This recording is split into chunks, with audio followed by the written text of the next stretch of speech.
Hi everyone, Lauren here with Lauren Leslie Studio. I hope everyone can hear me okay.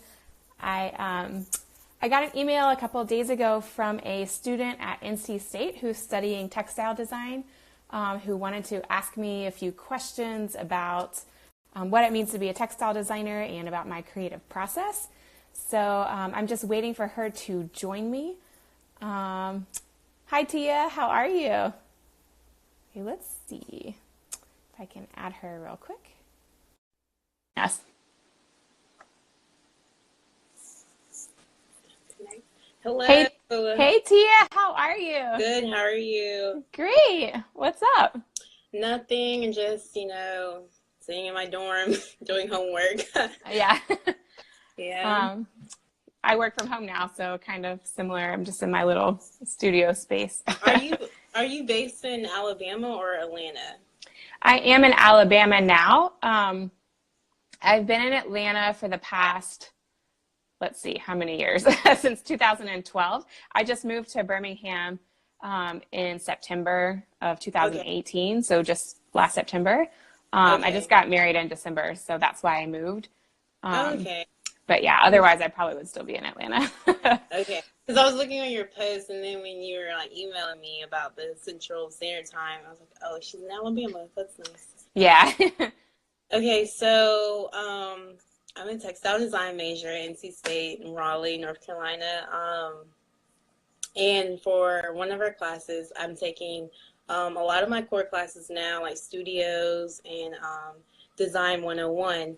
And so for Design 101, we have a project that we have to research somebody who's in our desired carear. And I found you. I found a couple other people, but they didn't email me back, so that's good. But you emailed me back. So actually I typed in I just thought of who I wanted to work for, and I was like anthropology. So I typed in textile designers for anthropology, and you popped up, and your video popped up on YouTube. So I watched that.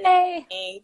And I loved all of your rugs. I looked at your Instagram, loved all of your prints and everything. I'm a big art junkie. I do art, not as much as I used to because I don't really have time, but textile design is really what I want to do. I didn't really know about it, like what you said in your YouTube. I didn't know that was a job until I went for an interview. So yeah. So I'm gonna get to the questions. First question is, what role do you feel creativity plays in textile design? I think it plays a huge role. I mean, if you're not creative, if you don't have that creative, I guess, spark that kind of draws you, then it's going to be hard to be motivated to do the work, I think. But with that being said, I think that sometimes you have to know who your customer is, and everyone, I feel like a lot of people love anthropology. I loved designing in that style, but sometimes I also had to design rugs for Home Depot or for Lowe's, and those are also fun to do, but it wasn't my style. So you also have to be able to kind of get out of your own taste and say, okay, who am I designing this for, and what's going to be the best for their brand. So yeah, I definitely, but you still have to go through the creative process when you're designing for them in terms of researching, okay, what's going to fit their brand, but what would also be kind of a fresh look for their line, but it's still suitable for their customer. And so when you say you do your research, do they give you parameters to go by, or just all you have to go do your own research and you give them whatever you think they might like? Yeah, I pretty much did all of my own research. I worked for 2 different rug companies. One was a wholesaler and one only did private label. So they worked a little bit differently, but essentially you have sort of 2 facets going in the business where you're designing for market. And when you're designing for market, you want to have something for everyone because they're coming to the market to shop your line. So you would want to have something that Lowe's likes, or at least something in that look. You also want to have something that might be a little bit more global or boho, something in that anthro category. You might want to have something that's suitable for outdoor rugs or for Target.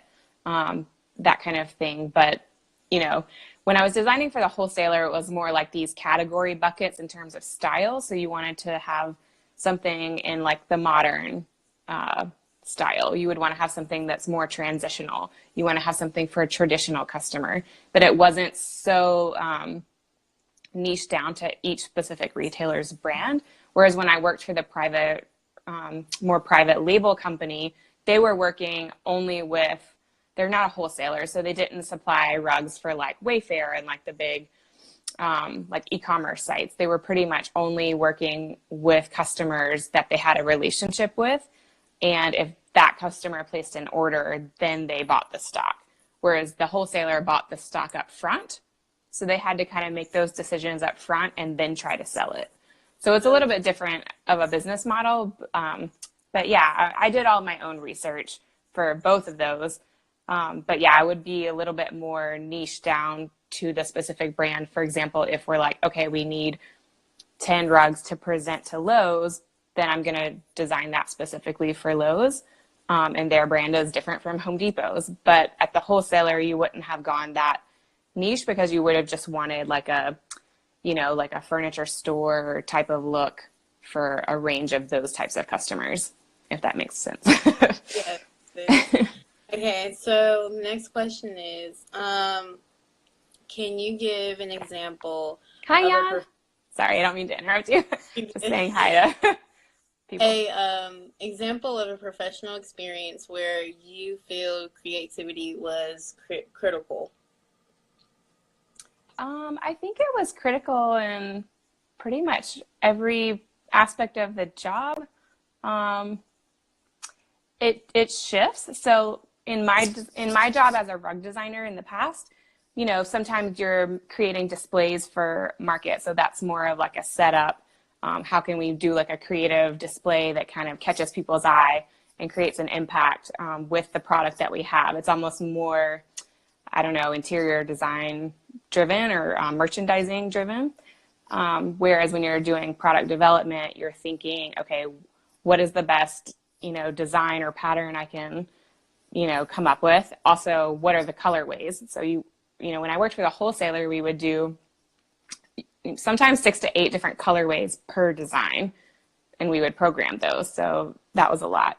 But you wanted to create the best color combinations. And then also on top of that, construction. So, you know, where should I have cut pile or loop pile? Do you want it to be like high-low? Do you want it to be a lower price point? It may have some shedding. There's just like things to consider once you learn your product. But I mean, I think creativity is just always sort of there going through with you throughout the process, even when you're talking to customers at market.